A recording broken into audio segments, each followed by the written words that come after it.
doesn't smell right to me.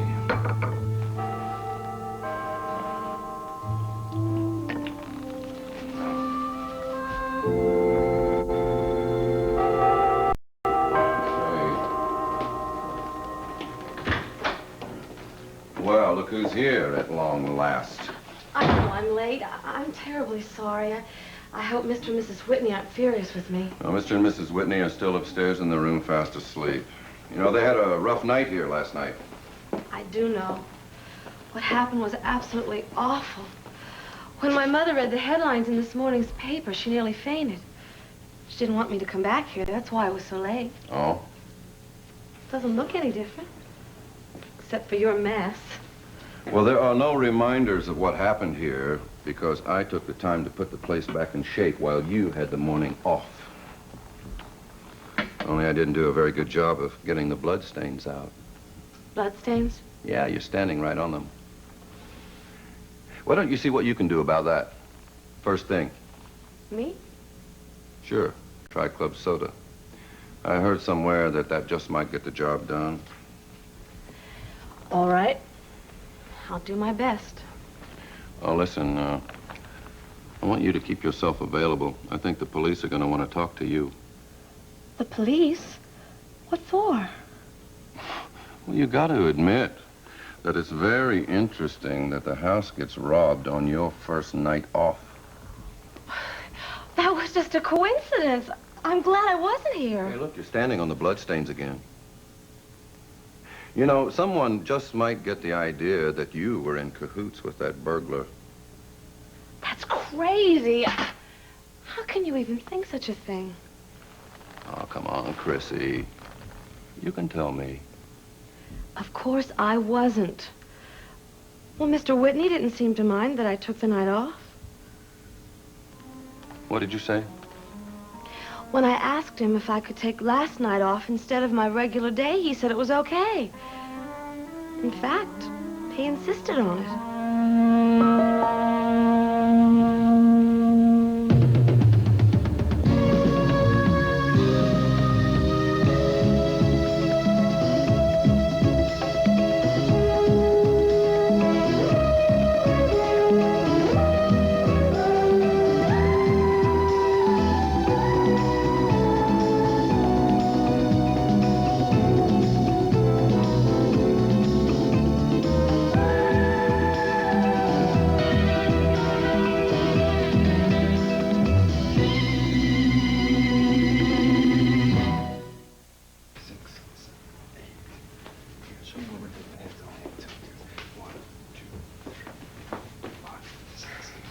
This is incredible, just incredible.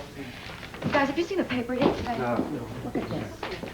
The picture? No, but read the headline. Sorry we're late. It seems like we had to wait forever for a bus. Hey, Jody, you seen this?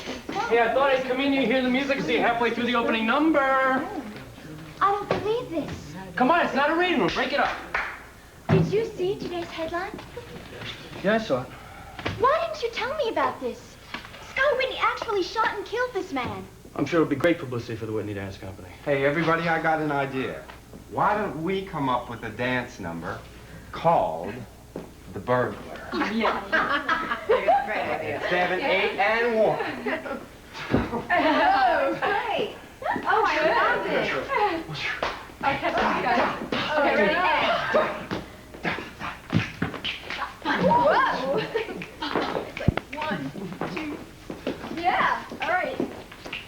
Oh, baby. Oh! Okay, that's enough. That's enough. We are here to work. In case you've forgotten that. We have only a few more weeks until the opening of the company. And there isn't one of you that doesn't need the work, especially our star here. Gavin, we've all been working very hard. We need to relax sometime. We can relax after rehearsal. When you're here, you give me 110%. And since I've been here, you haven't broken a sweat. Now let's quit goofing off and get ready to work. Well, whatever you say. I mean, after all, you are the boss now, aren't you? Boss?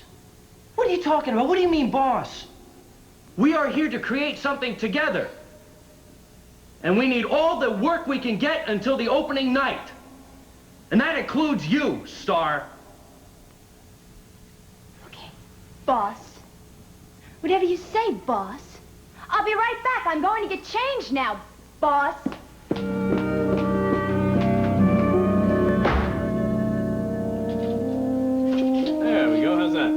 Yeah, that's enough, Kelly. I'm really glad that you felt well enough to see me, Geraldine. No one I'd rather see. Good. In that case, I can report back to Mike and Nancy and all the concerned people at WMON that you're looking just fine and you'll be out of here in no time. I'm fortunate it wasn't worse. You know, I couldn't believe it when I turned on the radio this morning to get the weather. Heard this news bulletin about an attempted burglary at the Whitney mansion. The fact that you were injured, you know, I was so stunned I shaved twice. I'm grateful for your concern, Kelly, but I'm going to be just fine. You know, if I hadn't come to the studio last night, you never would have gone to the Whitney mansion. My dear, if you hadn't come to the studio when you did, I might have spent the whole night in that office trying to solve those budget problems. I guess I'm just feeling bad seeing you laid up like this. Well, for the record, I absolve you of all guilt. How's that? Good. I'd still say, though, that it was a pretty high price to pay to have the luxury of breakfast in bed. Hello, Geraldine. Hello, Kelly. Chief Mallory? The nurse on the floor said it'd be all right if I came by and talked to you a bit if you were feeling like it, but I didn't know you had company. Would you rather I came back later? No, it's quite all right. I'm on my way out anyway. Nice seeing you. So long, Kelly. Okay. Feel better. I don't suppose I was really hiding these from you. Oh, Derek, they're lovely. Thank you. I spoke to Miles a little earlier. He said you're going to be just fine. I'm awfully relieved to hear that. Yes. May I assume that your visit is something more than an expression of sympathy? Geraldine, you're too smart for me. Yeah, I do have a couple of questions of an official nature. Dear, I'm afraid I'm going to disappoint you. You may know that I was struck from behind, and I never saw his face. No, I realize that, but a homicide was committed last night. I've got to get statements from everybody, you understand? I must say I was somewhat surprised that Schuyler had the presence of mind and the courage to take the action he did. He saved Raven's life, I know. Yes, and I'm very proud of him. Well, look, there are a few points that you could help me on. Well, I certainly cooperate in any way I can. What would you like to know? Well, the first is it occurred to me that it was awfully late for just a social visit last night. Why did you stop by the Whitney house? Oh, it's a very simple reason, really. I was concerned about Raven. It can be very unsettling being in that house alone. I know from experience how empty it can feel. I don't think you have to worry about Schuyler leaving Raven alone again. My dear, I won't permit it. Now, I'm very proud of what Schuyler did. But I have every intention of giving him a very strong lecture about leaving Raven in that house alone. Listen, you. Look, put me through to Mr. Weston right away.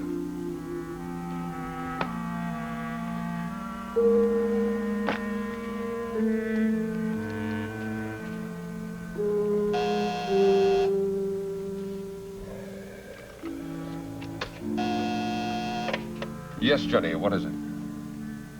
Huh? No, I've never heard of the man before. Well, no, I'll take it, yes. Okay. This is Robert Weston. May I help you? Yes, I want to thank you for taking the time to talk with me, Mr. Weston. My name is Gunther Wagner. Well, I'm very pleased to talk to you, Mr. Wagner, but in case you'd like to place an order, I think maybe I'd better connect you. No, I want to talk with you, Mr. Weston. Oh? What company did you say you were with? Well, I'm not affiliated with any company. I'm Mr. Schuyler Whitney's executive Secretary, and I'm calling on his behalf. Mr. Whitney, well, yes, of course, certainly. Yes, well, I'm calling in reference to a meeting that you were to have with him this morning. You are? Mr. Wagner, would you hold on for just 1 second, please? Thank you. Never forget something like that.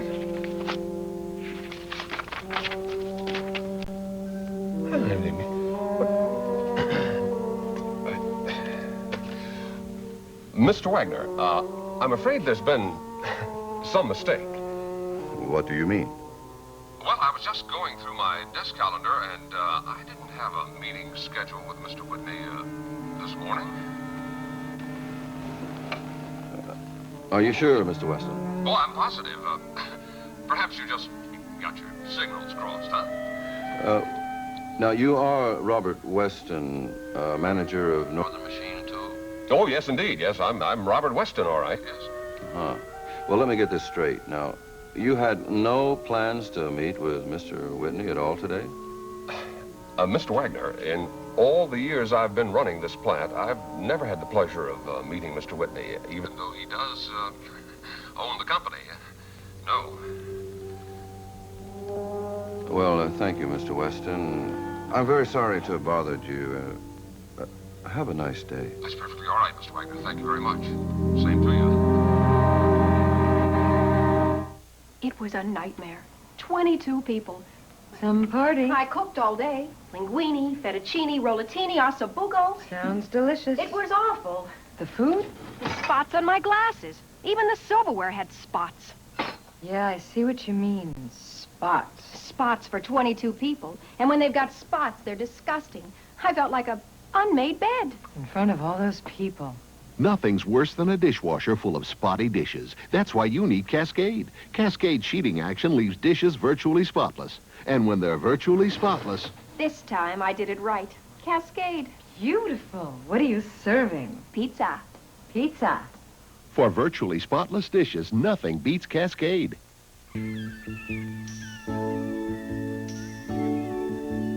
No, I'd say we'd need at least a day and a half for that shoot, Paul. Mr. Val's already booked for those dates. If you want to do it the week after, you've got her. Fine.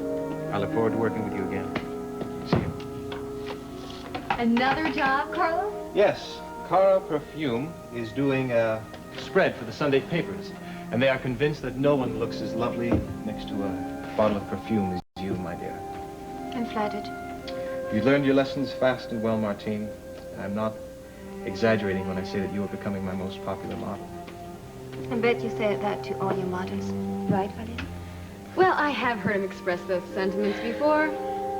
That's what I thought. But I must say, he's never sounded quite so convincing. You see? I cherish every moment that you are in front of my camera. Smile, smile, smile. Good morning. Oh, and did I stop by at a bad time? No, not really. It's just a little early. Unless our date was for breakfast rather than lunch. I was over at Monticello General visiting my boss. Mrs. Saxon's in the hospital? Mm-hmm. What happened? Didn't you hear what happened last night? Well, no. There was an attempted burglary at the Whitney mansion. Geraldine was roughed up. Kelly, You're kidding. did you say that the Whitney mansion was burglarized? Yeah, it's all over the front page. I didn't even bother to look at it. Well, what happened, Kelly? Well, it seems like some guy got his hands on the keys to the mansion, let himself in, and terrorized Geraldine and Raven. Yes, until Skylar Whitney arrived just in the nick of time and dispatched the burglar with both barrels of his shotgun. Well, so Skylar Whitney is actually capable of using a gun. Yes, considering the end result, this burglar wasn't too proficient at his chosen profession. Don't you know, Carlo? All burglars are inept. Sooner or later, they all get caught. Not all of them, Martine. Only the bad ones.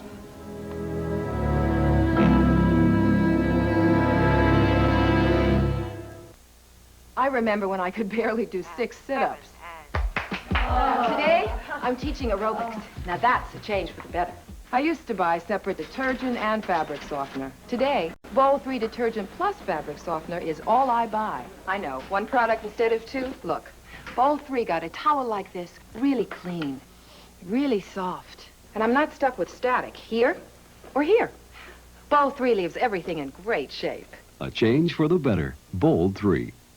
Watch what happens when Dad tastes Duncan Hines' new peanut butter cookies.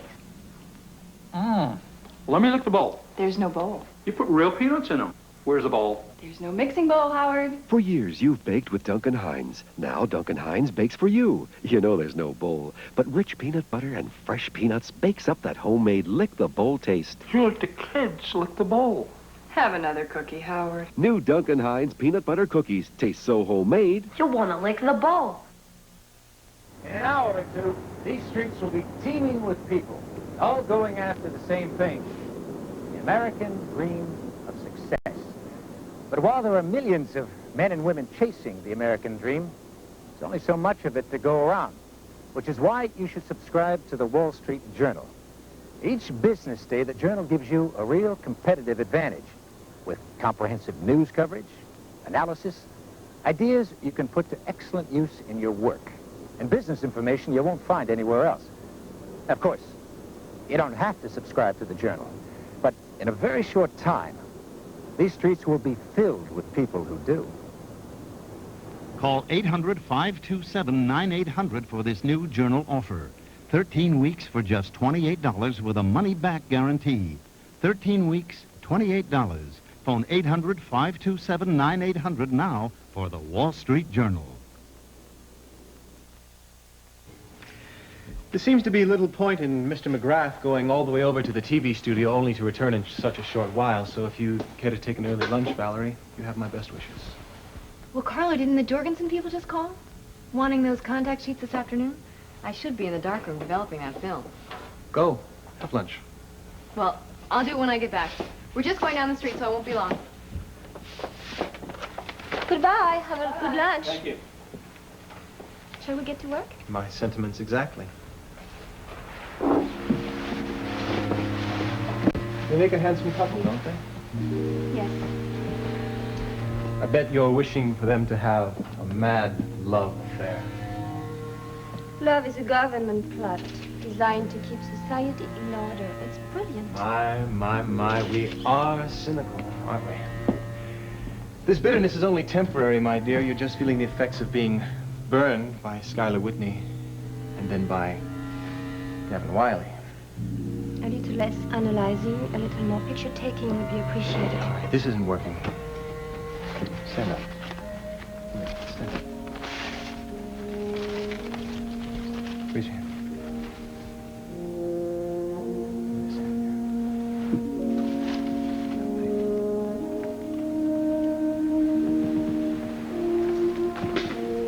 What do you think you're doing? Relax, darling. Just relax. Keep your distance.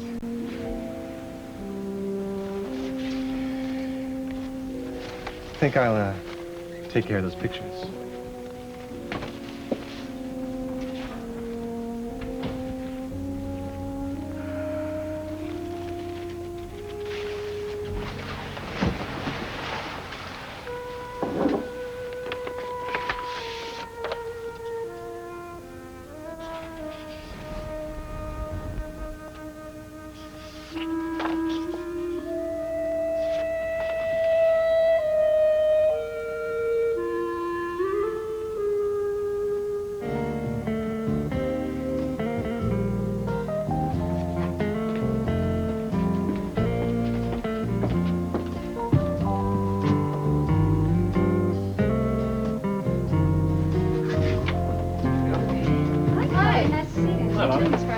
Valerie. Oh, okay. We're not too early, are we? No, you're the first customers. Where's Jody?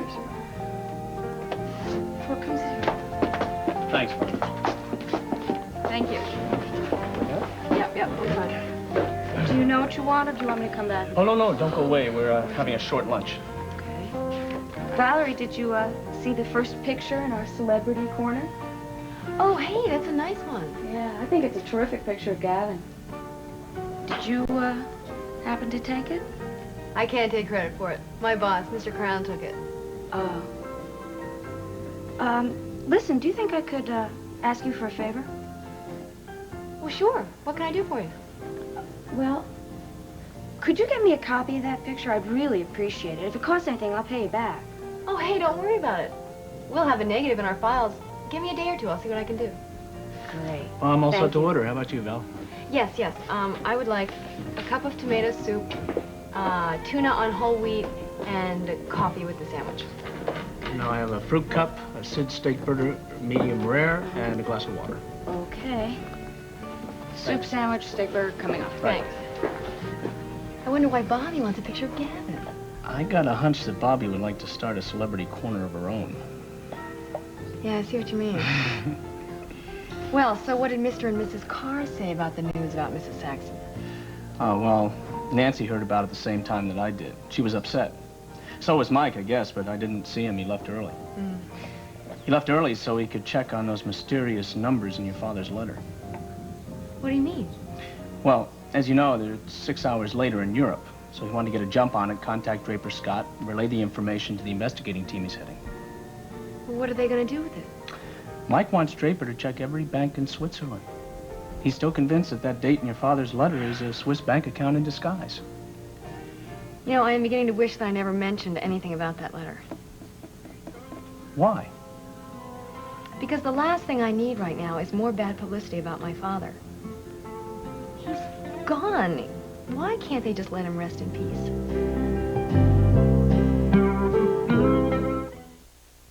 Attention, television viewers.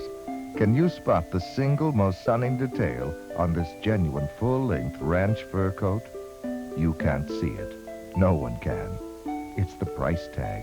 Just $149. Repeat, just $149 for a genuine fur coat. Pamper yourself in the swirl, the thick, creamy luxury of well-bred ranch fur. Soft, rich, the glistening movement of natural rabbit fur warms you against the winter blasts, wraps you in the confidence of being that woman in the fur coat. Real, full-length fur. Look at this amazing comparison. On the left is a mink coat. Beautiful, but it costs thousands of dollars. On the right, our ranch fur. Real fur. Cost an incredible $149. Most important, it's lavished with luxury details. Like superb quilted lining, finely stitched from collar to hem, from shoulder to cuff. Pockets are deeply set, fully lined. Notice the depth of pelt that gives the unmistakable radiance of real fur. The rolled collar is pure luxury. Down for the elegant tailored look, up for a dash of fashion. There's even a sash for a slender look. Wear it formal, wear it daytime, wear it over anything, or almost nothing at all. It's a classic, always stunning, always right, always highlights you as that woman in the fur coat. Small, medium, and large, your correct size guaranteed. Supplies are limited, so have your credit card ready now and call for rush delivery. To order your ranch fur, call 1-800-USA-1000 or send $149 plus $10 shipping and handling to Ranch Fur, Post Office Box 2446, Atlanta, Georgia 30301. Or have your credit card ready and call 1-800-USA-1000.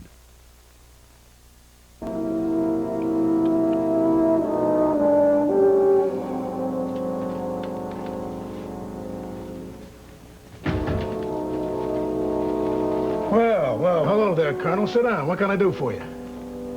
Oh, a beer would be nice. One tall, cold one coming right up. You knew my old pal, Romeo, didn't you? Well, I know a lot of people, buddy. Well, listen, Larry Morgan told me that this place was Romeo's second home. I mean, I know he wasn't exactly a wallflower, so I figured you two might be acquainted. You know Larry, huh? Yeah, we've had some good times together. Hey, any friend of Larry's is a friend of... Yeah, Romeo used to like this place, all right. See that table over there, number 4? That used to be his favorite.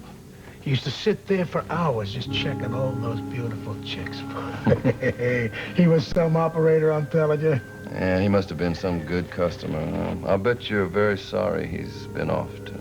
Buddy, I could take Slade or leave him. Now, what I'm mourning is the $50 bill that he ran up before he got blown away.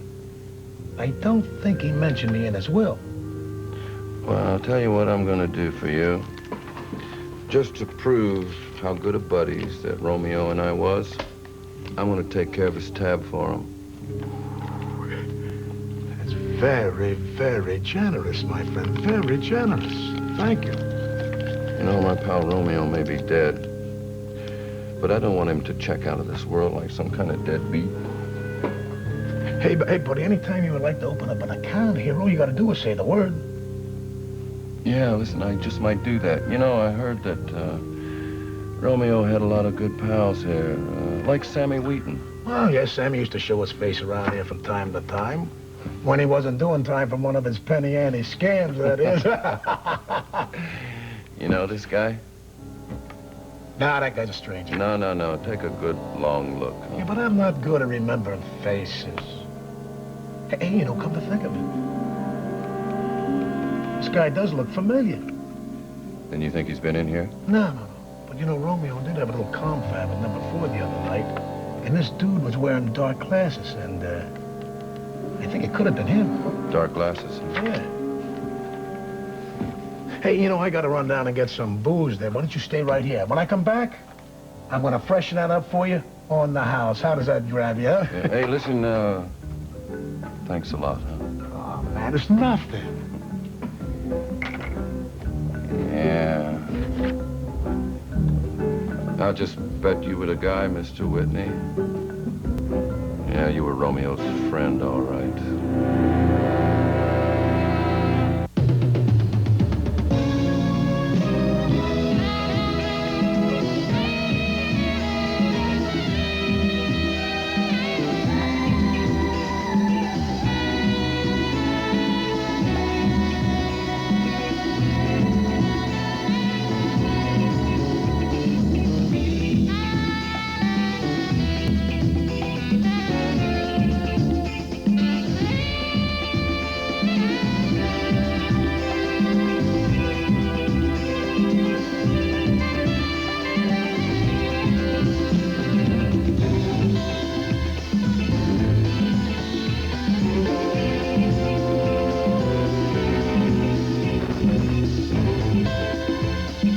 Don't tell me you took this for the sake of art.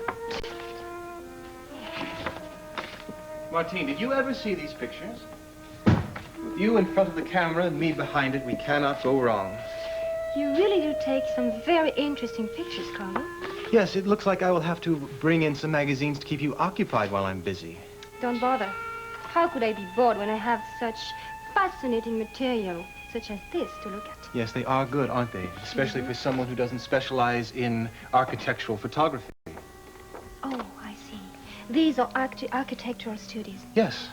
Just take a look at the composition, the juxtaposition of angles, the contrast of light and dark. Good decorating is having a contest, and this is my submission. Oh. You took pictures like this to enter some silly contest? Yes. Don't give me that. You could care less about composition and dark and light, as you said. Your interest in locks and bolts goes no further than trying to find out the way to open them. I admit that I have an affinity for the subject matter. I guess it's hard for one to change one's way of life. Those pictures are your homework. You want to rob the Whitney house, don't you?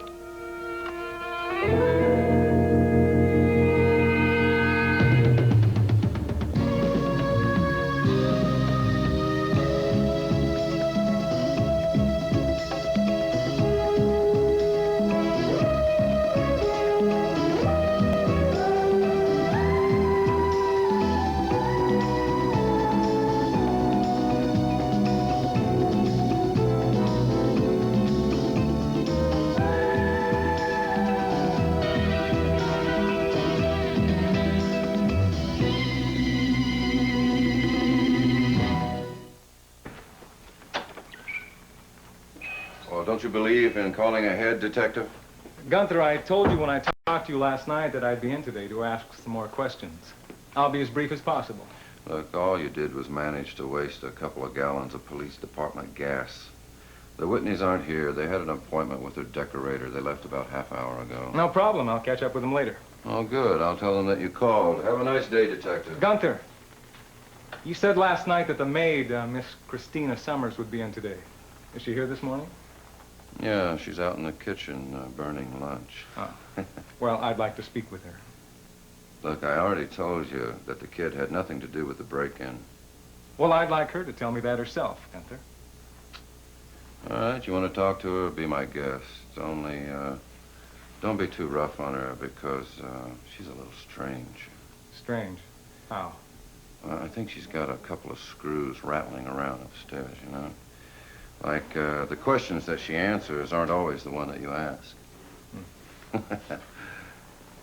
Oh, don't get any funny ideas when I'm out of the room, because I counted all the silverware just this morning.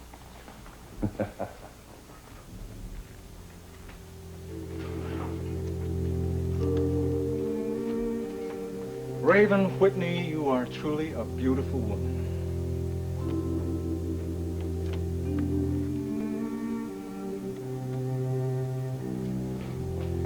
Oh, here she is. And you know, she didn't even try to break away when I told her that you were here. You're Christina Summers? That's right. My name is Detective Damian Tyler. I'm with the Monticello Police Department. Gunther said you wanted to ask me a few questions about the burglary. Yeah, I'd like to get as much information as possible, find out exactly what happened last night. Well, all I know is what I read in the paper. I left here last night at 5, and I didn't come back till this morning. I wasn't even here. Well, maybe you could tell me precisely what you did with your time last night. Well, I was visiting my mother. We went out to dinner, went shopping, came home, watched a little TV, and then we went to bed. Look, ask my mother. She'll tell you. The number is 555-7734. Go ahead, Look, call. you can relax, Miss Summers. There's no need to bother your mother. I'm sure you're exactly where you said you were last night. Well, Gunther says that you think that I had something to do with that awful crime. It's not true. Well, you see, I was just teasing Chrissy, and she took me more seriously, that's all. Miss Summers, we know that you were with your mother last night, just as we know that Gunther and Mr. Whitney were in Chicago. Will you excuse me? I have an awful lot of work to do. But I do have some questions to ask you, Miss Summers. About what? Well, you were off last night. Is that your regular night off? Well, not exactly. Oh. Well, who suggested that you take the night off? I did. You see, Chrissy has become so conscientious since starting to work for the Whitneys that I practically had to twist her arm just to get her to leave. Isn't that right, Chrissy? If you say so. You see, I think it's bad enough that Mrs. Whitney and Mrs. Saxon came to be terrorized by that psycho. I'm only glad that Chrissy wasn't here. Well, that was a bad idea to give her the night off last night when you knew that you wouldn't be here. Seems like you were depleting the ranks. Well, I didn't know that at the time. You see, Mr. Whitney, his trip to Chicago, it came up very, very rapidly, and, well, I had already given Chrissy permission to leave, and I knew she had some plans, see, and I thought it was unfair to ask her to change them. And it's just one of those things. Well, you know, I never did like coincidences, Gunther. Well, you don't have to like them, Detective, because that's just the way it came down. Can I go now? I've got some bread in the oven. It's going to be toast. I have one more question to ask, Miss Summers. This man who broke in last night, his name was Romeo Slade. Did you know him by any chance? Me? How can you even think that? Well, I'm just trying to cover all the bases. No, I don't know any men. And if I did make the acquaintance of a member of the opposite sex, he'd be a lot more respectable than that man. You don't know any men, Chrissy? Well, not yet. It's not easy when you're just out of the convent. Did you say convent? Our Lady of Perpetual Hope. I guess I didn't have the calling. You can go now, Miss Summers. I don't think I have any more questions to ask.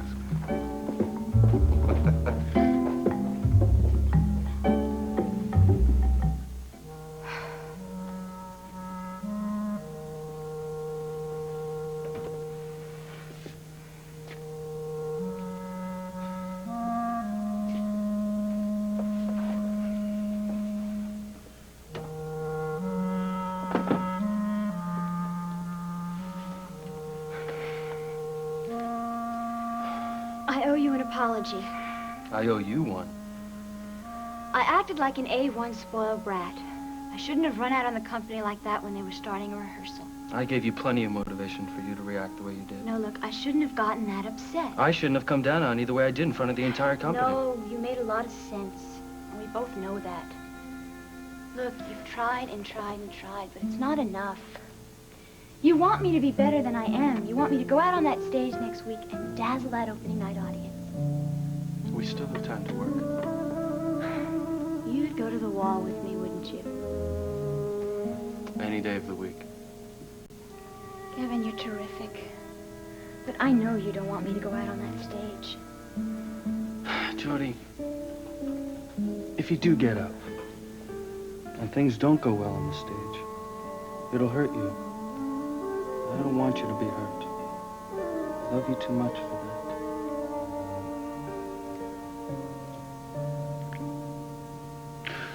Do you know where you're supposed to be right now? You're supposed to be at the TV studio doing that interview with Nicole. That's right.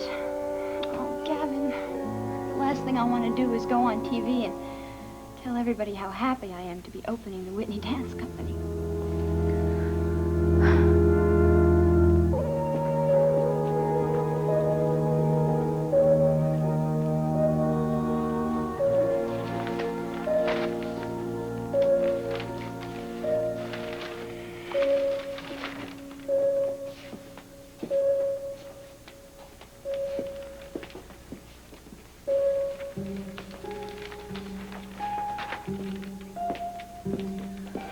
Good morning.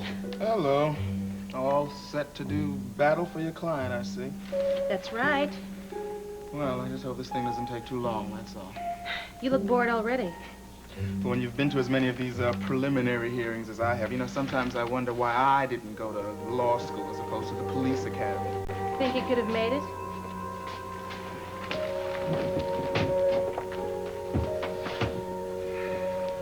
Be seated, please. Detective Stoner, approach the bench, please. I've read this document from the district attorney's office regarding this case. And I'd just like to ask a few more questions before deciding whether or not to turn it over for prosecution. Are you the arresting officer? Yes, Your Honor. According to your report, the accused, Richard Ives, entered Carl's liquor store at approximately 8:30 p.m. on the night of August 8th. That is correct. And according to the testimony of the proprietor, Carl Emerson, he waited several minutes before announcing his intention to rob the store? Yes, that's true. Then he approached the proprietor at the checkout counter, told him that he had a pistol in his pocket and that he would not hesitate to use it unless all available funds were put into a paper bag and handed over to him immediately. And did Mr. Emerson comply? Well, he reached into the cash drawer and came up with a .45 caliber revolver. Did he have a permit for that gun? I'll ask the questions, Miss Bannister. The answer is yes, Your Honor. He pointed the gun at the defendant and demanded that he leave the premises immediately. What happened then? Well, according to the proprietor, the defendant lunged at him in an attempt to wrestle the firearm from him. During the struggle, it went off, and the bullet hit Mr. Emerson in the hip. And what did the accused do then? Well, at that point, he ran out. That's how I got involved. I was in the vicinity on another matter, and I noticed him leaving in too big a hurry to go unnoticed. So I detained him, inquired what had happened, at which point I called an ambulance for Mr. Emerson and a patrol car to assist. I see. Well, the facts seem straightforward enough. Your Honor, if the court permit, I would like to ask Mr. Stoner a few questions. Well, this isn't a trial, Miss Bannister. But if the officer has no objection. No, I guess not.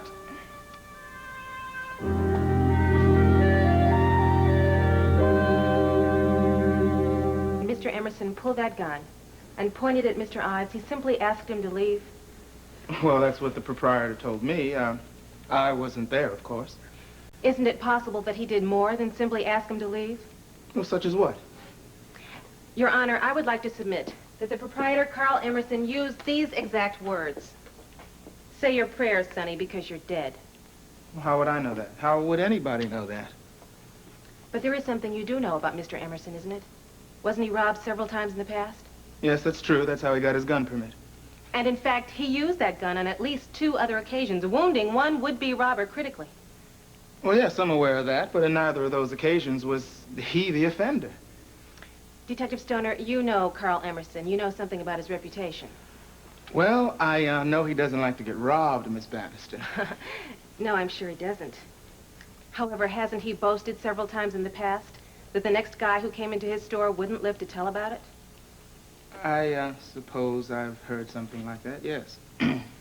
And isn't it possible that on the night in question, Carl Emerson decided that he would revenge himself against all the other hold-up men who had ever come into his store, and that he intended to murder Richard Ives in cold blood, knowing that he could get away with it? Well, I'm not really in a position to say what was or was not on his mind. But do you think it's possible, Mr. Stoner?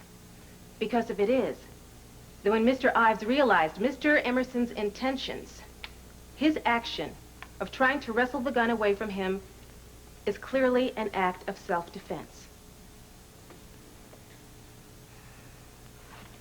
Should I answer this question, Your Honor? I wish you would, Detective, if you do have an opinion. Yeah, well, I guess I do. It is true that Mr. Ives did do what he did, which there's no excuse for. But it is also true that Mr. Emerson has a reputation for being trigger-happy and probably would have liked nothing more than to have been given an excuse to put a bullet through Mr. Ives' heart.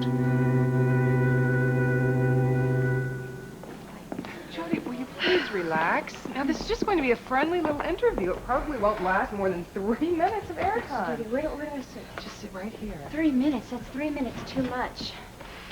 Look, I'm very nervous about the opening, and I'm even more nervous about going on TV and telling everybody how wonderful it's going to be. Well, I'm not asking you to plug it. I should think you'd want to anyway. Don't you want a lot of people there? I don't think I have to. Sky Whitney has boasted about this so much, I'm sure it's going to be a sellout. Well, we can't miss, can it? It's the first dance company in Monticello. Yeah, but that doesn't mean all the seats are going to be filled every night. It depends on the quality of the dance company and how good I am. And right now, I'm very mixed up. You're still not sure you're going to make it, are you? I'm very torn. But now I know that my teacher, whose judgment I respect a great deal, doesn't want me to go on. Kevin said that. He feels that way? Well, no, he wasn't mean about it. He just cares for me. Well, I know he cares for you, honey. Well, he thinks I'm being pushed too far too fast.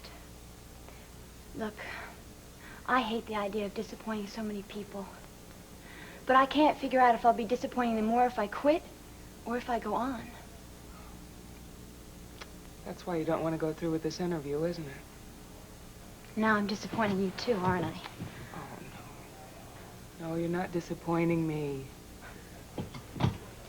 Jody, if you did decide to quit, how would you feel about going on the air and telling everybody why? You mean go on TV and tell all of Monticello? Yeah? Well, I'd rather do that than tell Skylar Whitney. Well, whatever you do, I suggest you make up your mind pretty fast. You're going to open next week, you know. Well, the truth is, I've already made my decision. It's definite, Nick. I'm not going to go through with it. I'm not going to be an overnight star. I'm going to wait until I'm really ready.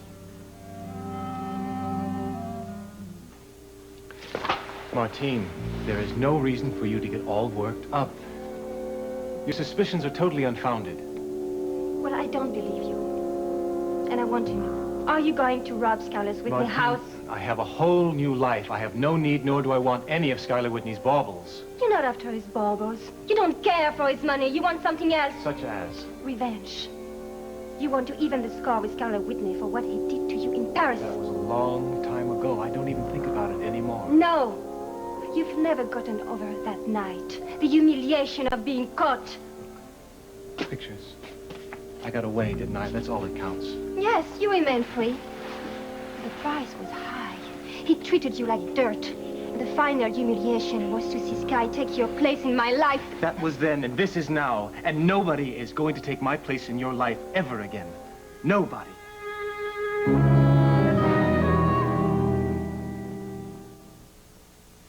Here's your tea, Gunther. Oh, just put it down.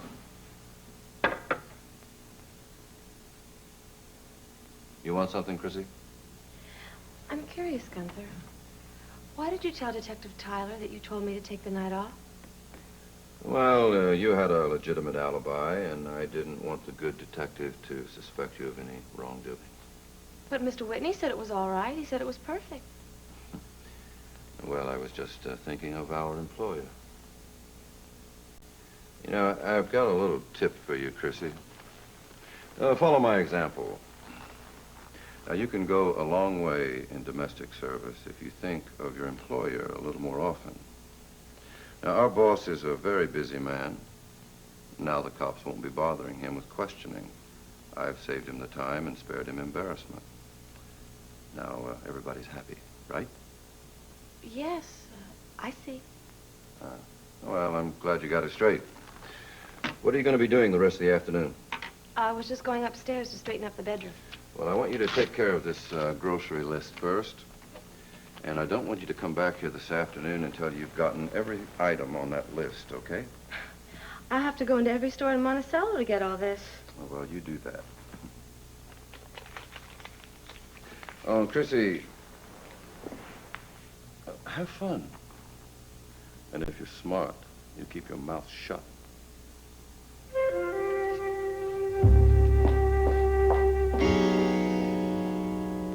Don't you think for 1 minute I've ever forgotten what that man did to me, what he took from me, including you?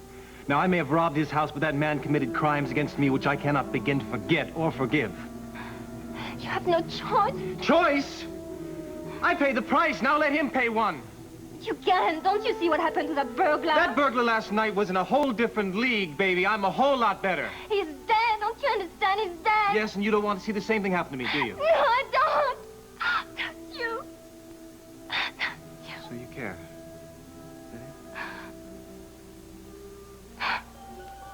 Carlos. Well, Mr. Whitney, I see you finally got your little private room all locked up without my help. Nobody will know your little secrets now. Is that what happened to Raven? Did she learn your secrets? Is that why your brand new wife had to die?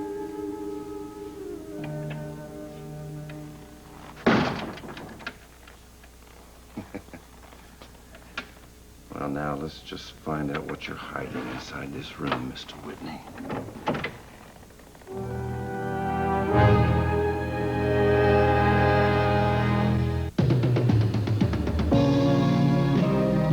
Seems as though a harmony is hard to find.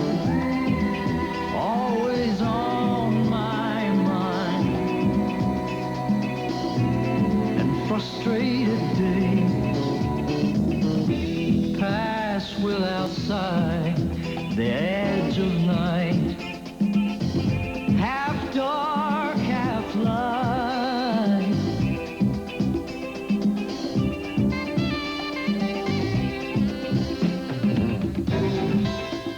Do you think we might wake up someday and be aware